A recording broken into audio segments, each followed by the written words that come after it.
Hi, everyone. Welcome to Console Room 2021 from wherever you are viewing at home. My name is Amber. I am co-chair of Console Room, and this is the Future is Inclusive panel. We're going to go around and do some introductions really quickly, and then we'll hop right into it. So if you have any questions while we're going through the panel, please leave your questions or comments in YouTube or Facebook, wherever you're viewing. It will get passed on to us, and I will pass it on to our panelists. So with that, let's start with T. Aaron. You can introduce yourself. Thanks, Amber. Hi, I'm T. Aaron Cisco. I am work in television broadcasting, and I write spec fic, usually in contemporary Afrofuturism and things of that nature. And yeah, really happy and excited to be talking about this, especially with this particular panel. Great. And Ms. Shannan? Hey everyone, I'm very excited to be on this panel with two of my favorite authors out there. I am not an author. I am a comedian, speaker, and TV and radio host here based out of the Twin Cities. I am also the Diversity and Community Relations Director of the Twin Cities Film Fest. So very happy to be joining everybody. Great. And Kathryn? And I'm Kathryn Sullivan. I write young adult fantasy and science fiction. I also write essays for books like Children of the Plunge, Companions of Doctor Who, Chicks Dig Time Lords. And I'm very glad to be on this panel. Excellent. All right, so I'm going to start out with sort of a broad question, but it's the point of the panel, which is how are people of color influencing our culture through television, movies, books, comics, and more? And I'm going to open that up to whoever wants to start.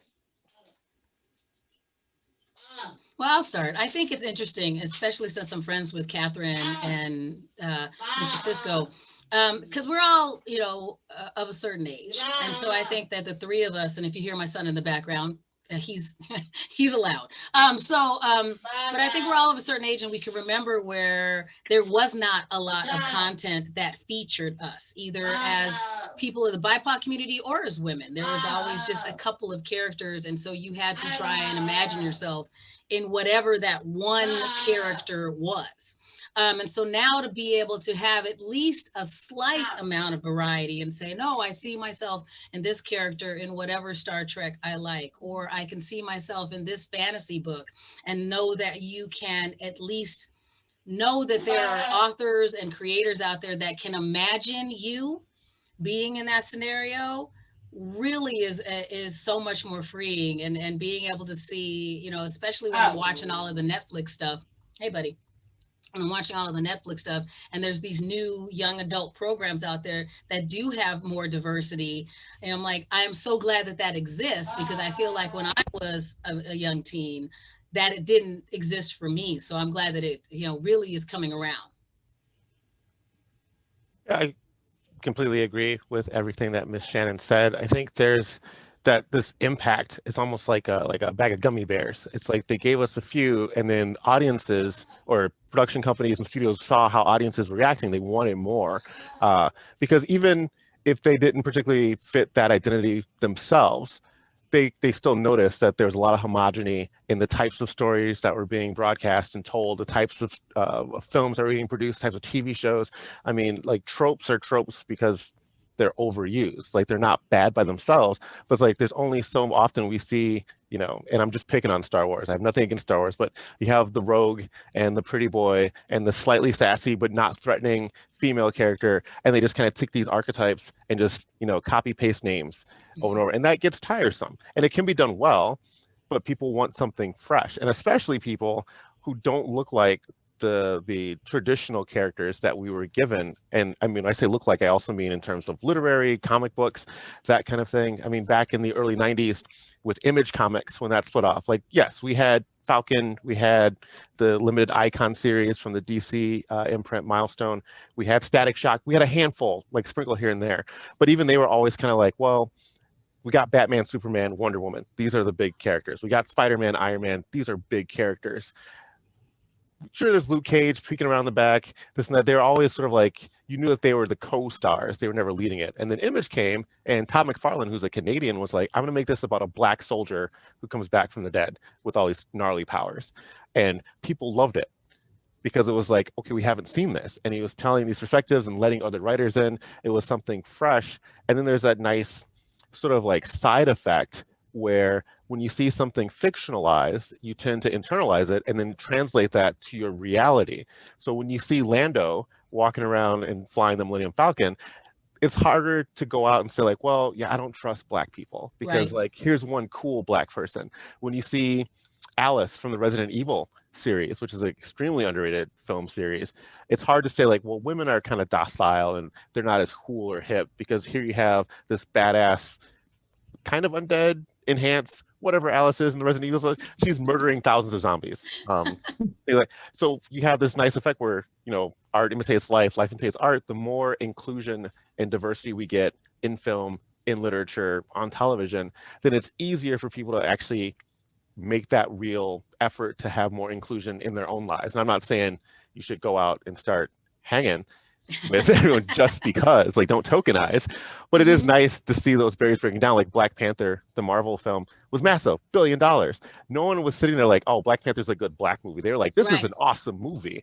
And like, that's kind of the direction that things seem to be heading in. Yeah. Because it's okay. I'm older. Basically, the late 60s we're finally getting what was promised to a lot of us. Because I mean, my favorite things were I Spy, where you had co-stars. You had Star Trek, where you had Uhura, you had the Mod Squad. And then all of a sudden we fell into all the stereotypical, and you basically just had background characters for flavors. Like, no, we want to have the main characters.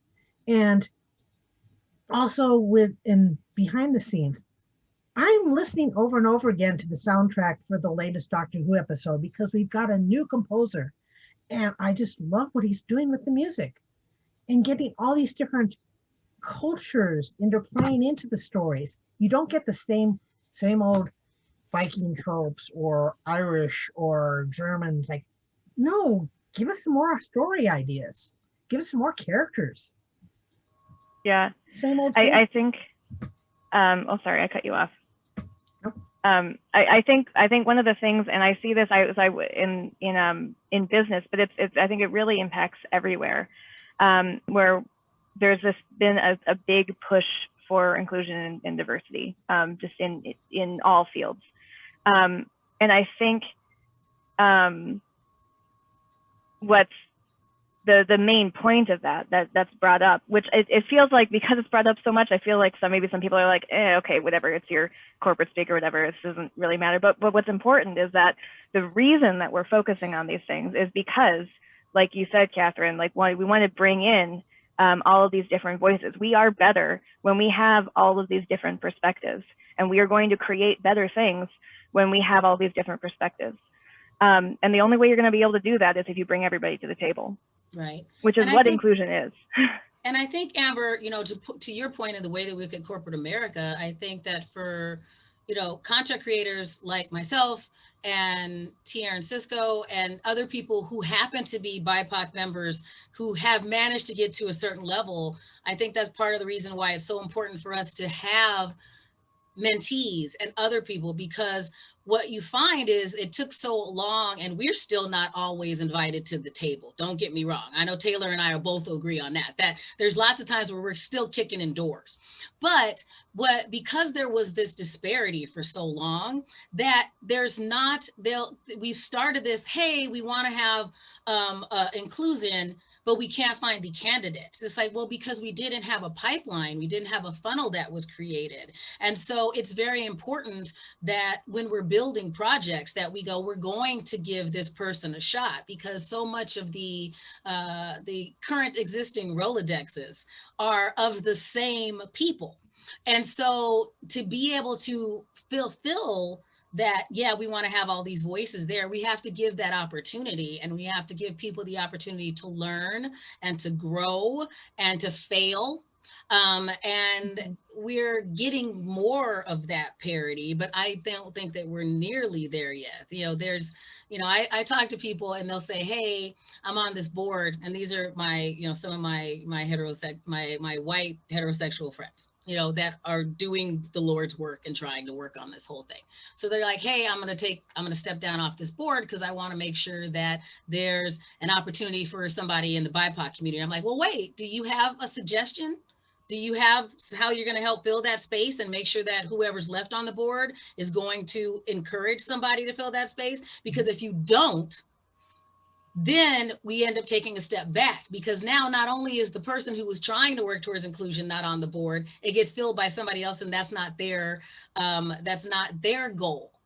And so we don't end up, and I think that happens sometimes, that we'll start an inclusion practice, but not think through, well, how do we find the actual people?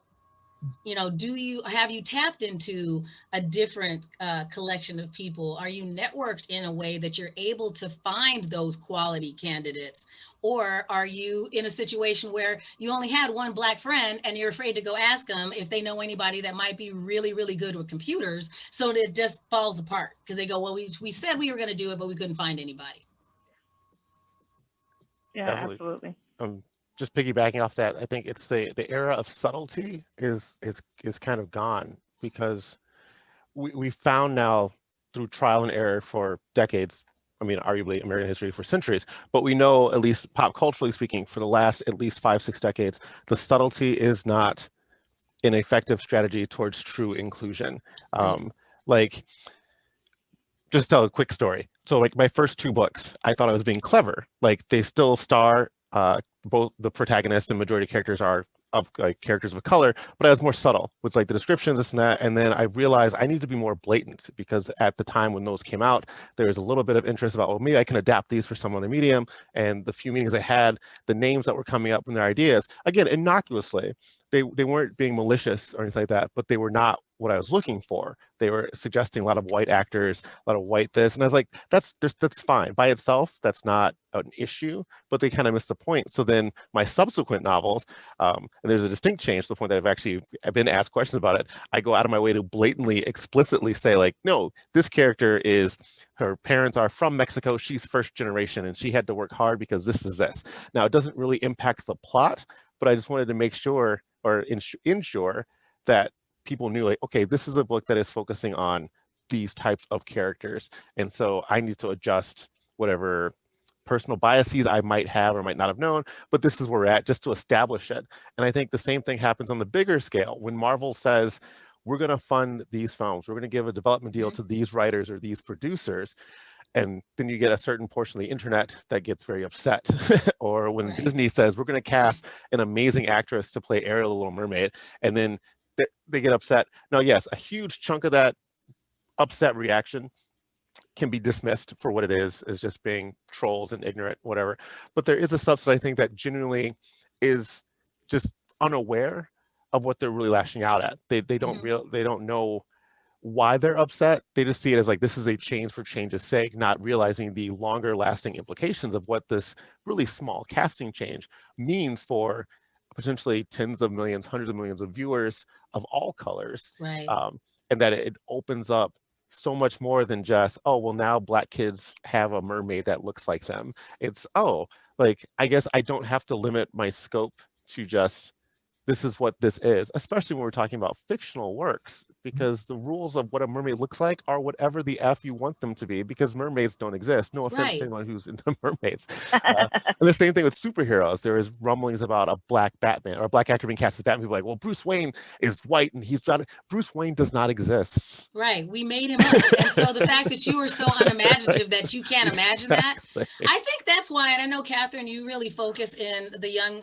adult fiction, and she does a great job. She's always sending me great suggestions on all of that, and I appreciate every time you do that. But I think that they've done a better job of that, and especially like if we look at some of the young series, because I think that it's easier to start younger, because with my younger sister who's in her late 20s, she's already a lot more accustomed to inclusion and having that expectation. And I think the older you get, the more entrenched this is, and people start going, you can't. And so when they see an article that says CBS and Warner Media is going to have, they're going to have a serious diversity and inclusion policy and start working with these properties and hiring these people on all levels, then you get this backlash. But then you can have a Netflix series that's, you know, is it We Can Be Heroes, which the kids, it's very charming. It's super cheesy because it's for kids. It's super cheesy, but I really, really enjoyed it. It's very cheesy, but very enjoyable. But you have a very inclusive cast of like the families that they show.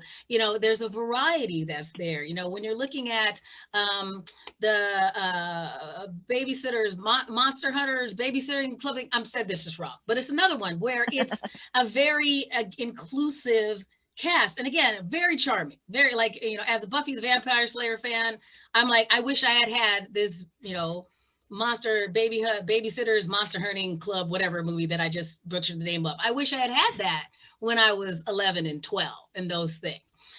So I think I'm glad that we're starting there so that we don't have another generation of people that are so unimaginative about inclusivity that they just can't see it. So I'm glad that they're going, you know what? No, our Gen Zs, they can handle it. They're good with it. They're fine. Nobody's sitting here freaking out about the whole thing, because the closer we eke back up to, you know, us Gen Xers and our boomers, then you get all of the pushback again. It's like, you'll be okay. It'll be fine. So it's all right. And Rachel Tomei, I think, was the one who wrote the movie for the Babysitters Monsters Club.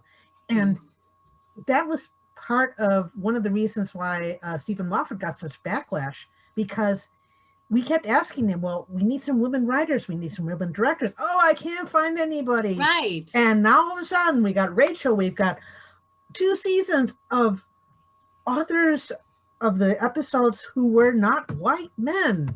We were getting women writers and more people of color and more points of view. It's been so getting behind the scenes is just as important as being in front of the camera too, but it's getting the directors, getting the writers.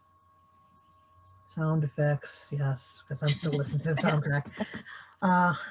But yeah, agreed. You know, I want to be able to see everybody in those jobs, and you just don't. I feel like we have an image of what a Foley artist looks like, and so, and who does sound effects, and it's like, no, women do costume design. You know, women do makeup, they do this, you know, kind of thing. There's all the stuff that's allowed. And then anything that's outside of that, people act like it's just so bizarre that they can't even fathom it. And we just have to keep proving, nope, we can do these other things as well. That proof is especially crucial, because I think it was Patton Oswalt had a beautiful bit about how all these fanboys, and I use that term to be gender neutral. Like, I'm a fangirl because I'm not a garbage person, and fanboys are terrible, whether they identify as male, female, anything else on the spectrum. If you're a fanboy, that's trash. Fangirls are where it's at. Anyway, Patton Oswalt had this thing about fanboys talking all this trash about female directors, not realizing that the way that movies work, all of their favorite films, if they're big fans of like Tarantino and David Lynch, if they're obsessed with Fight Clubs, those were all made, not directed, but made by women, because in the editing room, that's where the film comes together. Directors go out, I can't repeat it because it's a family-friendly panel, but directors go and shoot a lot of footage, they do all this stuff, and then they give it to a woman to make it make sense. Correct. But we don't think of what a film editor looks like, because it's one of those jobs where if they're doing their job well, you don't notice it. But there has slowly been the shift towards finding out more of the behind the scenes, what in the industry is called like below line staff. Like, here's this crew, what do they actually do, and why does it matter? Because when you say Teamster, you think about grips. In high school, everyone I knew who was on stage crew was a woman, and they were amazing. And then you start talking to folks about, like, you visit a studio set, or you just ask someone who knows nothing about the business, and they say, well, what does a crew look like? Like, who are the grips? Who are the gaffers? And they're like, I don't know, probably some dude. It's like, well, why is that? And I think that there's, again, that push, not to circle back on myself, but we can't be subtle anymore. It can't be like, oh, it's good that, you know, they hired this one person and we saw a name in the credits that may or may not be masculine or feminine. but having this more deliberate, explicit sharing of this content, and not to quote unquote shove it down people's throats, but just to show like, yeah, like the things that you might be imagining for whatever reason, that doesn't necessarily make it the way it has to be, and it for damn sure isn't the way it should be. Because it'll feed upon itself. And so, you know, like when we were putting together our Comedy Through the Chaos thing, which everybody can watch tomorrow night, the special episode. But when we were putting that together, you know, the first contact I made was Taylor. And then I was like, no, we're going to build this team, and it's going to be women, and it's going to be people of color. And because if I don't do it, who else is going to do it? And so, and even for me with that goal, like I have some very talented, you know, director friends that are in town that I could have called, but I know that they're fine. You know, I know they're fine. But, you know, our director of photography, who would else, you know, the fact that I made that call first, she's gotten more calls now, you know, because I made that call first. You know, when there's other people that I've worked with and I shout all of them out, they're all amazing men. There's nothing wrong with them, but they're fine. You know, but do they need this opportunity? And so it's giving that opportunity and giving that next role to, you know, we'll use a Zendaya. You know, here's what you got, giving her that next role, putting them in front of that camera and that larger stage so people can go, no, you can play something different. You know, even if it is a mermaid or whatever it is, like being able to say they can do this as well. And the more we do that, the more those properties have room to fail. Like I want to have more female driven properties so I could say that Wonder Woman 1984 was trash. You know, I want to be able to have more of those things. Taylor, you're the only person that liked that movie, and you're wrong. I think you were drinking. It's gonna get an Oscar. It is not. In what alternate universe, in what evil Kirk and Spock universe? That's getting an Oscar. So, but I want to have more of these things. I want there to be like Black Panther, back to what, you know, Taylor said, shouldn't be the only movie that's out there. And so that's all I've got to hang my hat on and say that it's good, you know, and that you can have these things, you know. And so, you know, I think that once you start deep into this world, then you go, there are more of them. Like, it's not like, you know, when I told Kathryn I like these kind of books, it's not like she sent me once a month. She's sending me hey, I don't know if you saw this yet. Here's the thing. Hey, I don't know if you heard about this. Here's the thing. So yeah, maybe it takes a little bit more work, but if more of us do that little bit more of work, it becomes easier on everybody. Absolutely. Yeah, we had a comment online. We get a lot of that. We can't find anybody issue with Hollywood and film directors, yet Patty Jenkins and others are literally right there making things like Wonder Woman, which I think is a really good point for like allyship for everybody. I mean, when you were talking, T, about not being subtle, like it is kind of, I think, two parts. Like, we need to be good allies. We need to be helping promote other perspectives, and we need to not be quiet about it. We need to be showing that, yes, this is a different perspective than you are used to, but it's something that you should be listening to, and it's something that that you should try to you know, help broaden your perspective. I think those are really good points. We did have a question that goes back a little bit to something, T, that you said way at the beginning of the panel. You mentioned tokenism earlier. So we had a question about they'd love to hear the panelists talk about that more. Is it easy for creators to think that they're being diverse and inclusive when they're really just being tokenist? And if so, Amber, go ahead. While you're doing that, can I just say thanks to Jeff and Michael and everybody that's watching right now, because a bunch of our friends are watching. So thank you, all our favorites, because we're like, the time is valuable and we know there are other things that you could be doing. So thank you for watching this panel. So yes, you are good allies. Thank you both. Yes, agreed. And so then a follow-up on the question too. So is it easy for creators to think they're being diverse when they're really just being tokenist? And if so, how do they work against that to create a truly inclusive and diverse space? And I think Ms. Shannan should start off with that, because you had something right before we said started the panel. You know, I think, you know, the thing about tokenism is that, you know, I understand why people feel like there's this pushback about tokenism and whenever something that seems like affirmative action. So I kind of get that. But there's a reason why we need to put some of those things into play still. because we have to remind ourselves how long it's been that these systems have been in place. And because they've been in place for so long, we don't have enough access to just say you're allowed to do this. And, you know, and we've talked about this, all of us before, but it's having, you know, when it's tokenism, it's being able to have enough representation that we don't have what I call the Highlander mentality, that they could only be one. So the fact that right now there's this panel and there's, you know, including Amber, our moderator, there's 3 women, and that's great because there's lots of times when before that would not have been the case, you know, especially in the geek community. I can remember back when, you know, it was always me. And so, you know, and the fact that Taylor and I are both on the same panel, there was a time when that wouldn't have happened, because that's when it's still that tokenism. When we go, well, we've got one, so that's it. And the other thing about that token is it puts the pressure on that particular person to be all of the things for that particular race, gender, sexual orientation, all of the things. And it also has a bias that says that all of those people are exactly the same and have the same perspective. So to get past that tokenism, it needs to be able to have multiple people from the BIPOC community, multiple Black people, so we can go, you know what, Taylor and Shannan, they may be friends, but they don't have the same perspective on things, and they give a different perspective on things. And there's allowed to be able to have enough so you can have a villain, a protagonist, an in-between, just the regular person that just showed up, that's in there, that's happening, you know, that's viewing everything. And that's how we get past that tokenism, you know, is versus saying, well, we've checked a box because we've got one. You know, and it also breaks down the competitiveness between all of us in the BIPOC community, because I think that that's a number of things. I think that that is a good way to maintain our patriarchal nature in this society. And not just patriarchal, but I'll use that for everything. But if we go, well, we know that there's only one space for the woman, instead of saying that there should be more spaces or there should be more women, instead it's, oh, well, these 2 women are competing against each other for this one spot, instead of the 2 women banding together to create more spots. And I think the same thing happens, you know, when you're of the BIPOC community. Okay, well, we've got one Black person. So instead of going, well, we should just have more spots for Black people, then we go, there's only one. There's only one.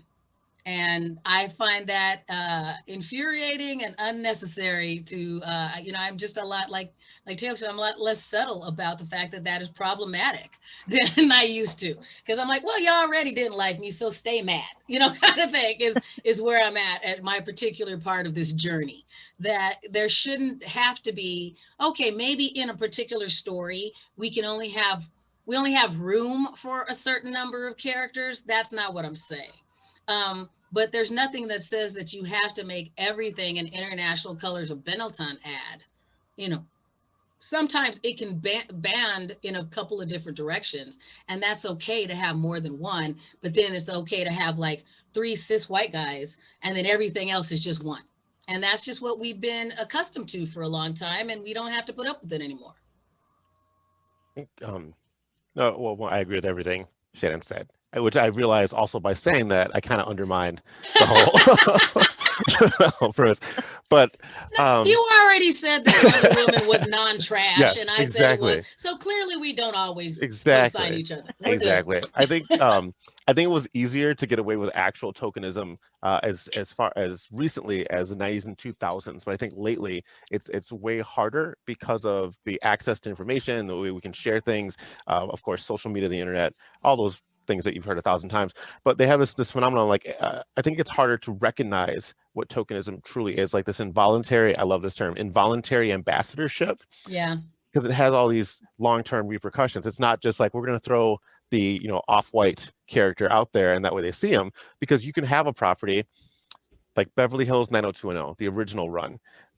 That show was extremely white, and it made sense because in the early 90s in Beverly Hills, it wasn't exactly, you know, Midtown Manhattan. So it worked, but they wanted to do an episode about racism. So then magically, all of a sudden, there's this huge cast of Black extras, and they had a main character for the story that was also played by a Black actor, but he needed a love interest. So then randomly, there is this other Black actress who we never saw before, Then they had their story arc. And then we never saw them again for the remainder of the series. Now, even though they had tons of screen time, tons of lines, the story was centered around them, that was still tokenism, because they were not there to be part of the Beverly Hills 90210 narrative. That was just Beverly Hills 90210, those producers saying, hey, look at what we got here. And I think that the reason why the involuntary ambassadorship angle comes in is because that's why when people, like I think Shannan mentioned earlier, why we can say erroneously that Wonder Woman 1984 was a poor film. The reason why there's hesitation whenever there's a Black-led film or Latino or Asian or female or non-cis hat or anything like that is because of that ambassadorship. When they say you've got the one, now that one is going to be representative in their minds of all. So I have to like it, because if I don't like it, then if I'm not supporting it, then nobody else is. You know, like if we look at something like the new Ghostbusters movie, it's like, well, it had women in it and it didn't do well and the trolls hated it. So female-driven movies are bad again, instead of like, no, you know, I like that movie, you know, kind of thing. But, you know, I understand a lot of people. I did too. Yeah, Kathryn's like, yeah, I like that movie. So I do, for anybody watching, I do like movies. I just don't like Wonder Woman 1984.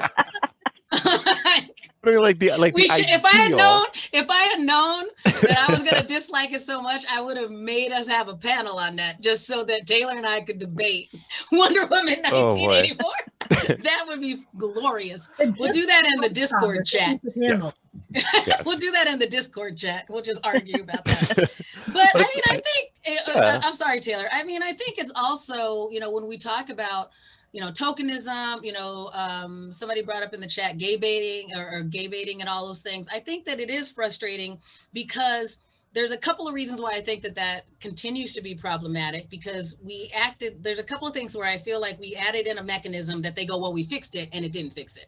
So instead of having a Black director or writer or something, they'll have a cis white guy make it and then have a panel of people that they ask about it, basically, and go, well, is this a pain? So basically they have them try to retrofit it, or they start their own little focus group so that they could go, well, did we say anything terrible? You know, and I get that, you know, I don't think everything can be for us by us. So I'm not leaning into that, but I think it takes more than that to make something not problematic than just, I've already created it. Please come back in afterwards and fact check it and make sure that it's not, you know, by then it's too late. You know, it's like, there's only so much they can retroactively do to tell you, maybe this is problematic, you know? And so, like, I use the Green Book as an example. So yeah, it was created in a vacuum. Yeah, I didn't like the Green Book at all, Taylor. That was a terrible movie. I mean, it's not even terrible. It just Disney-fies racism. Disney-fies racism. And, you know, and they were telling a particular story. And then, you know, they went back in, and since a main character is from the Black community, they had enough people in Hollywood look at it to make it non-offensive. And that's not enough. It's still not something that I think you can be proud of, the way that they tell that story about those characters. And it's still a white gaze film, the way that it's created. And it's a film that I think makes people who are teetering on racism comfortable, because they can watch the Green Book and feel like they've absolved themselves from being racist. And I think that that's a lot of what we have happen in these things too, is like, well, we made a movie that champions a person of color. And it's like, yeah, but that's not always it. You think you're championing it, but you're really championing the way that makes you feel comfortable about it.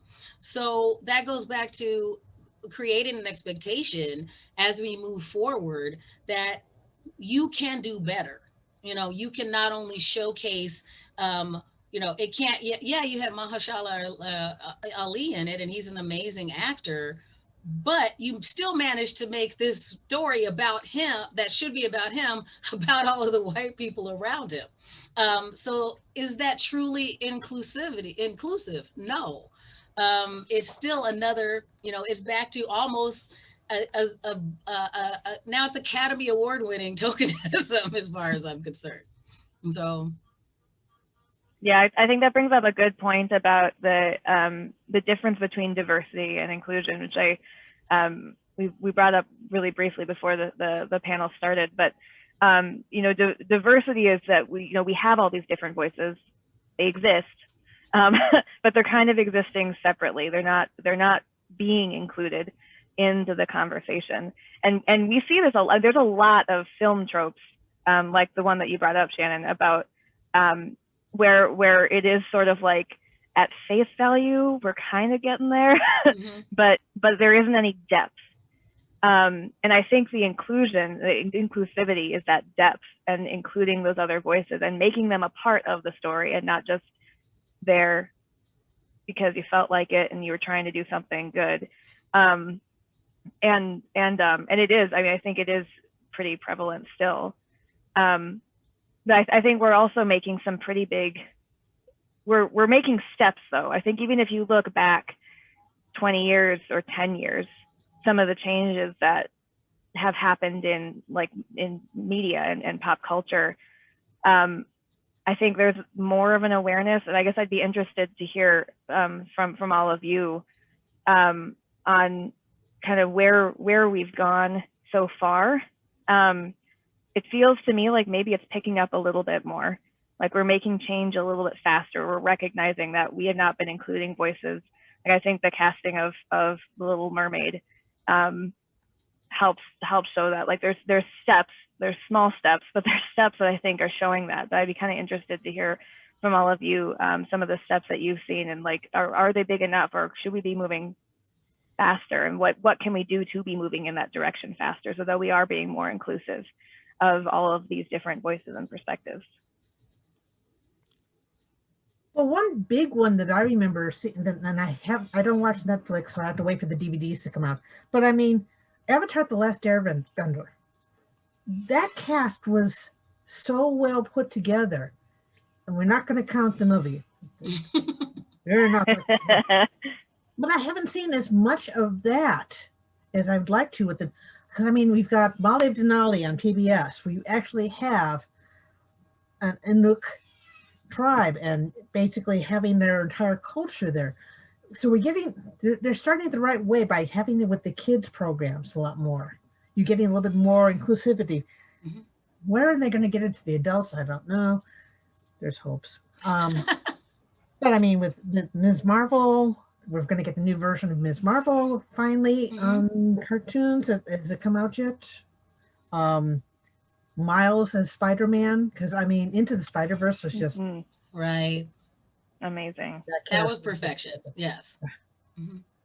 But it's all more kids oriented, which is good because start at that level and finally get up to the grown-ups. I'm just wishing we get a few more adult shows. But I think we are making some groovy steps. It's almost like we're going back to go forward, like we're learning from what we did right the first time. So jumping back to kind of like what I call my heyday of geekdom in the early 90s, or just the 90s in general, when you have movies like Meteor Man, Blank Man, and Blade, and to a lesser extent Steel and Spawn. When those came out, they just came out, and they were judged on their merits as a film. There wasn't really a lot of chatter about Blade being a black vampire slayer. There wasn't a lot of chatter about Meteor Man being a black superhero film with a predominantly black cast and all the, I mean, it set the blueprint for MCU. That could be a whole other panel by itself. But it was still just, oh, we can tell these different stories. And some of the characters in the case of Meteor Man and Blank Man, they're original characters that have casts full of melanin, and they're still entertaining. Audiences still like them as much or as little as any other similar property. And I think we're finally seeing that again, mostly with characterizations. Like we started getting a lot more of the appearances or face time, but it's always a very specific character, especially when it comes to like black portrayals of black characters or black people. And I was like, I want to see someone like House. I want to see someone like Malcolm Reynolds, but that's a black person. Because if you start going through like the 90s, the early aughts, the first decade, the second decade, yeah, they'll throw in tons of black characters, but they're always sort of just different sides of the same handful of character traits. Like, oh, well, yeah, she's sassy and she doesn't take garbage from anyone. She's a tough black friend, or even if she's a lead, she's a tough black lead. If it's a guy, he's always like, he might be hardcore, but he's got a soft side because, you know, growing up hard, he had to learn how to do this. And so we're finally with shows like HBO's great, with like Sister Night, Regina Hall's character, and The Watchmen series that was on HBO, where you had a whole wide array of not just diverse characters in terms of casting, but diverse in terms of their characterizations and personalities. We had a protagonist that is kind of an asshole, like, and you don't see that a lot because it used to be, I think, Hollywood's trying to overcorrect, like, well, we want to make sure we don't offend like the Black demographic. We don't want to offend like the Latino demographic. So we have to make sure we'll put them in there, but they have to be like noble, or they have to fit these previously agreed upon parameters that have been deemed acceptable. Right. It's like, no, I want to see more like Idris Elba's in a series in BBC called Luther. He's like House. He's garbage. He's a drunk. He's untrustworthy, and he's wholly captivating. Well, okay, he's Idris Elba, so of course he's captivating. But he could actually do something besides be like the tough guy. Because then I also love shows like Amazon's The Boys. But the one main Black character, Mother's Milk, we've seen him 1,000 times. It's like, I grew up hard, had to make it on my own, and now I'm a big tough guy. I'm scary, but I got a soft side because I remember what it was like when I had to struggle. It's like, we've seen that. And just like we're done seeing like the scruffy 5 o'clock shadow white guy, Han Solo type hanging out with the Princess Leia type, although Leia is badass, don't get me wrong. We need to see a diversity of characters. But that's another trope, like you said. That's another trope where it's always like the lady is way too good for him, but she's still hanging out with him. And so, like we've been on trope panels before. We're like just sick of that trope. But I mean, back to what you said as well, Amber, about have we done enough and how we getting there fast enough? I agree that we have made strides. Do I think we've gotten there fast enough? No. And I sound incredibly impractical in my time frame for when I want things done, because I want it done yesterday. And the whole reason that I feel that way is I felt like, especially when I was younger, I was very forgiving and understanding of the fact that things require the passage of time. And people would tell you they're working on it, and we're gonna have this new program, and eventually we'll get there, and you just need to wait. And now I'm 40 something and still waiting. So no, yesterday. So now I sound a lot more militant and ridiculous about stuff, because if you don't, and you don't get shouty, you don't get what you want. And so it shouldn't have taken this long for us to be able to see, Kamala Khan as a primary character on Disney, and so the only reason we're getting these things is that we've had, Disney Plus now is throwing everything at the wall. And so if we hadn't gotten to that point where they're like, how many things can we make? We wouldn't be here. And that's unfortunate. Like, it could have just been take a risk on it anyway, because it's some good, it's good content, and, young women deserve these characters. And, I need to be able to see myself in other characters other than Spider-Man, because he had a mask. So I'm like, well, I can be Spider-Man, since they weren't providing those things, or everything, the closest I could get was, I always have to be Storm. And I'm like, I'm not African, so what I got? Oh yeah, Misty Knight. Well, they pooped on her, so what's the point? And so, I'm sitting here going, nope, you can do better and you can get there faster.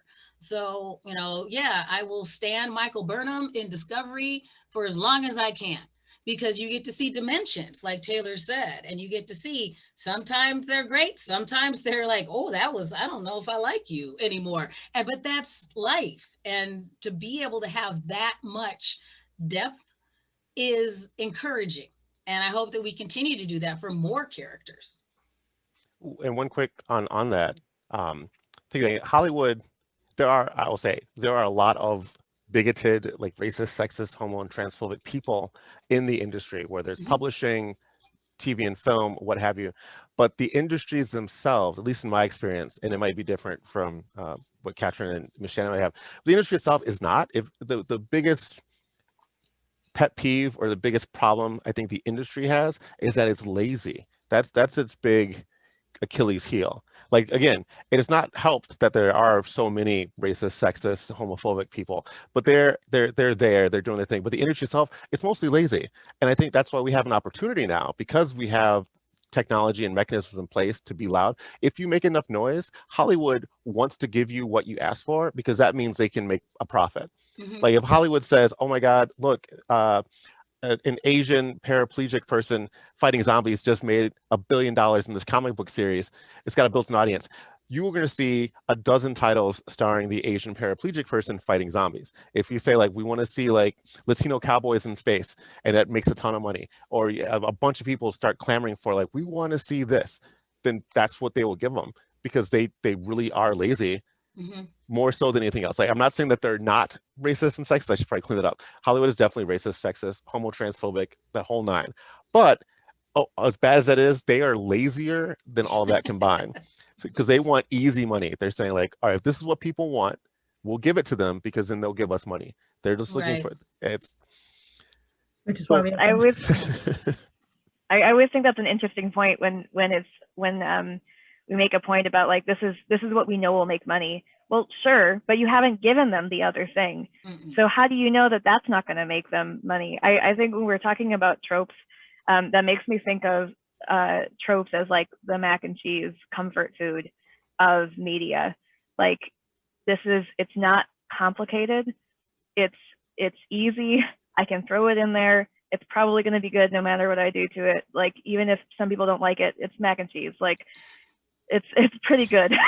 Right. Either way, and it's not complicated. And I feel like that's kind of, you get into that when we see that, and you've all brought up that point. We see that people get into that comfort zone without pushing it, and we've seen this year that you can push the envelope very quickly, and you put some pressure on, and you're kind of forced to. So Shannan, I like what you brought up, that you're on your timeline. We wanted this done yesterday, because I mean, it could have been. We need to have those voices that are saying, yes, we're going to do this, and we're going to do this now, and we're not going to wait for somebody to tell me that it's okay. Right. Because it's okay now. And I think that's why I get really frustrated with our sci-fi and fantasy community. Because a lot of the reason why I was always drawn to this when I was a kid is the escapism of it, and to be able to go through a wardrobe, or to go down a rabbit hole, and to go disappear into the TARDIS, all of those things. So we have very creative people like Kathryn and Tia and Cisco that are making all of these different works. And then we have other people who have such a lack of imagination that they cannot see any of these diverse communities in their created fantasy or fiction. And that I find very frustrating, because that's just lazy, and that's your imagination that is problematic. That you, in a world that is being created, refuse to see a variety of things. You know, that they would rather make up a whole new race of people than see some of the race that they are familiar with do well, or be represented in a certain way, or to see a certain non-binary character, to see all of these things that you would rather go, nah, we would rather have sentient gas. That's what I want. I want sentient gas clouds. But no, pansexual, can't stand it. Like, that's frustrating to me, you know, and in a shouty type of way of frustrating, because that's, you know, what is wrong with your imagination? You need to take more melatonin when you sleep, and have a couple weird dreams, and see if maybe that helps shake it loose, because you could do better. So whatever they go, we can't, I just don't accept that anymore. That makes me think, and it's especially because all three of you are creators. I'd be interested for your perspective on this. So that makes me think of maybe a different perspective on that. Wanting to write some of the diversity that we see everywhere, but not really sure how to do that. So how do you see people kind of bridging that gap and writing about characters? We talked a little bit before about, like, we want to make sure that we're not offending somebody, but that's not like, but taking that a step further, being somebody writing about other diverse characters in a way that does include them in the story. Let me leave it at that. It's not really a question, but kind of a question. Well, in my case, I'm still trying to do my one book where I have more Southeast Asian characters. And in that case, you basically find sensitivity readers who can read your work while in process and say, ooh, that's not part of our religion. That's not the type of food we'd actually have, and have elements there And you're basically trying not to do the stereotypes all the time. Yeah, it's kind of mirroring that. You got to put in the work. I mean, of all the stuff I've done, both TV and writing, I've only had 2 instances where the lead character was like me, but that's because I spent a lot of time trying to research it. So when I have a character who's not like me, or I'm trying to write about something I'm not super familiar with, just like you do it with anything else. And I don't mean this to be like dismissive of the question, but I don't think it's that challenging. I think it's just sort of like you have to make an effort. Like once you say, this makes sense for the story, this makes sense for my content, then the next question is, how do I do this? Well, the answer is, you do it, you research it, you go out there and find, like, it's not trying to like learn quantum physics in Klingon. It's it's like, all right, so I don't speak Tagalog. I've got a character who's Filipino first generation who's speaking Tagalog with his parents. That's kind of a crappy sentence to say, and then he turned and talked to his parents in Tagalog. Maybe Right. I should figure out how to learn Tagalog. Well, I could make it up. That would be ridiculous.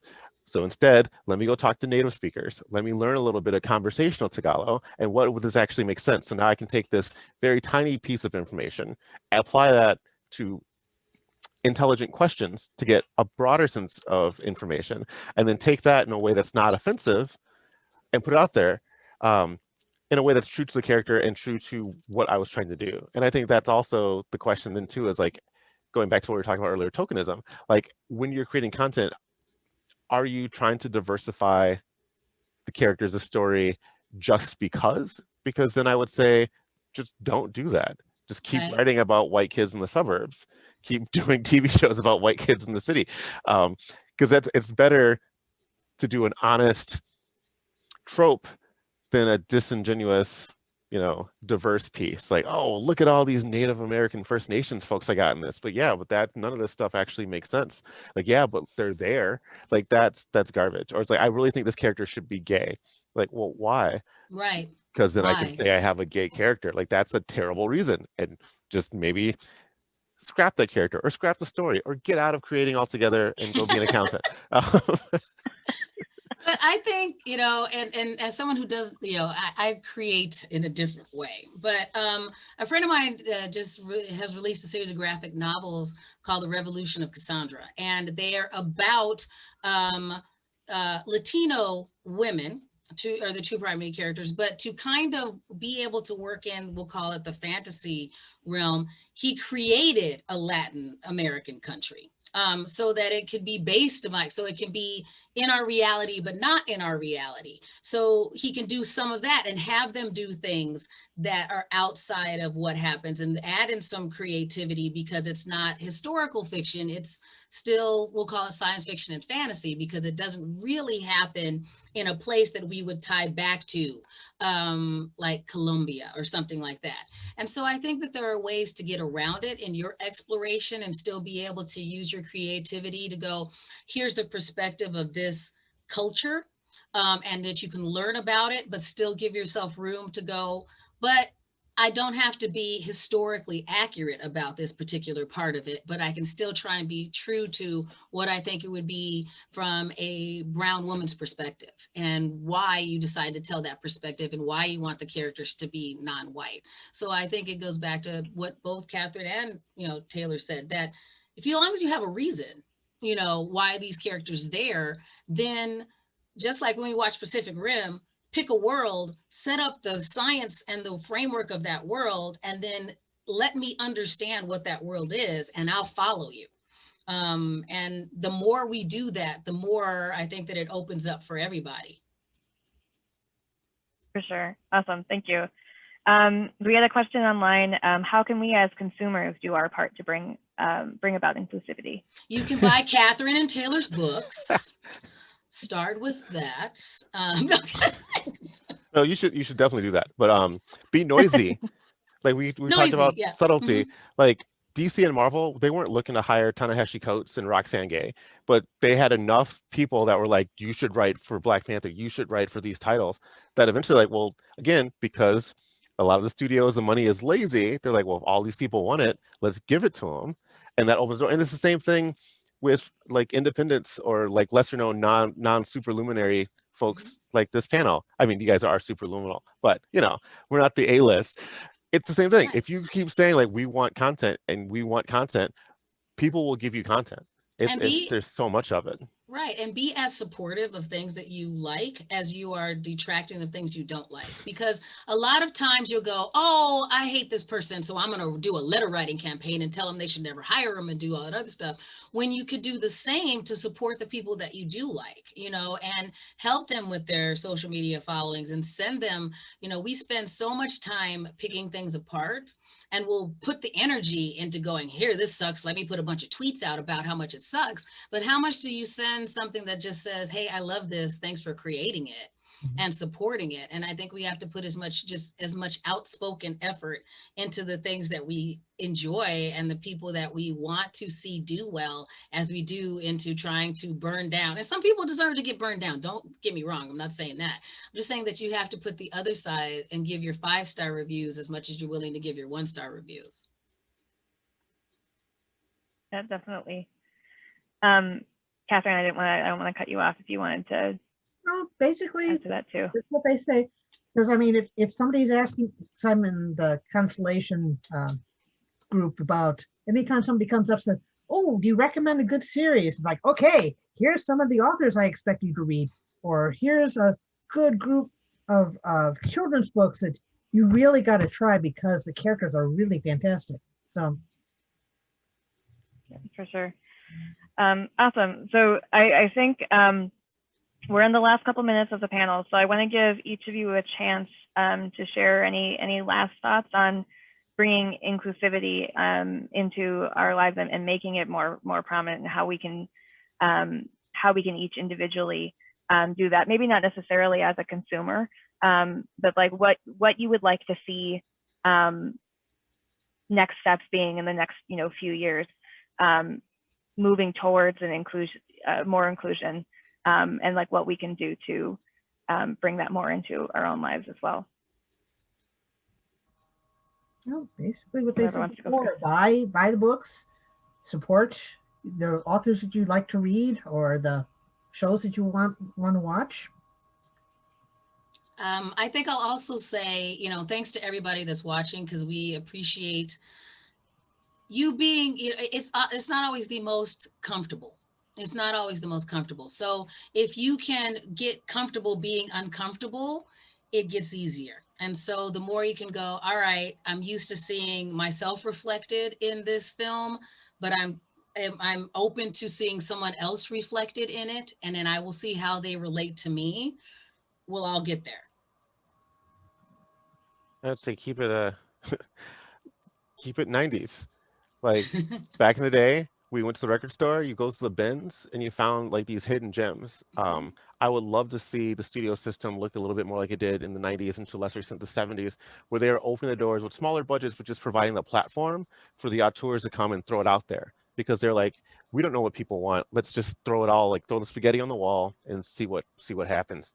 And the same thing here. So like if YouTube, the model, was applied to bigger budget productions and novels and comic series, where they're like, you know what, we're not gonna give you a ton of money, but we'll give you a platform to present it and then let the audience decide, just like they have on social media platforms, on the independent platforms like Amazon Video and Quibbly. Well, Quibbly's almost gone.